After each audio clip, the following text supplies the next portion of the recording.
এআইসিসির নির্দেশে প্রদেশ কংগ্রেসের বর্ধিত সভায় আমাদের সর্বভারতীয় প্রোগ্রামের অঙ্গ হিসাবে আমাদের ত্রিপুরাতে আগামী 29শে এপ্রিল একটা র্যালি হবে।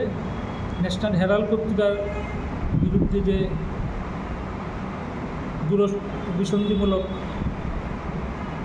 আচরণ করছে এবং আমাদের নেতা রাহুল গান্ধী এবং সোনিয়া গান্ধীর বিরুদ্ধে যে চার্জশিট দেওয়ার পরিকল্পনা করছে, তার বিরুদ্ধে আমরা আগামী 29 তারিখ আমাদের রাজ্যব্যাপী এক র্যালি হবে।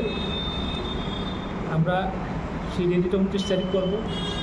তারপরে আমাদের ডিস্ট্রিক্ট ওয়াইজ প্রোগ্রাম, ডিস্ট্রিক্টের র্যালিটা হবে আমাদের আগামী 9 তারিখ মে মাসের সদর জেলায়, এবং বিভিন্ন জেলায় 3 থেকে 10 তারিখ পর্যন্ত বিভিন্ন জেলায় র্যালিটা হবে। তারপরে আমাদের ব্লক ভিত্তিক র্যালি হবে। তারপরে আমাদের ঘরে ঘরে আমাদের জনসংযোগ যাত্রা হবে। এসব নিয়ে আমাদের আজকের এখানে সাংগঠনিক সভা সদর জেলায়। এবং গত পরশুদিন জম্মু কাশ্মীরের পেহেলগামে যে নারকীয় হত্যা উগ্রপন্থীর দ্বারা হয়েছে, তার জন্য আমরা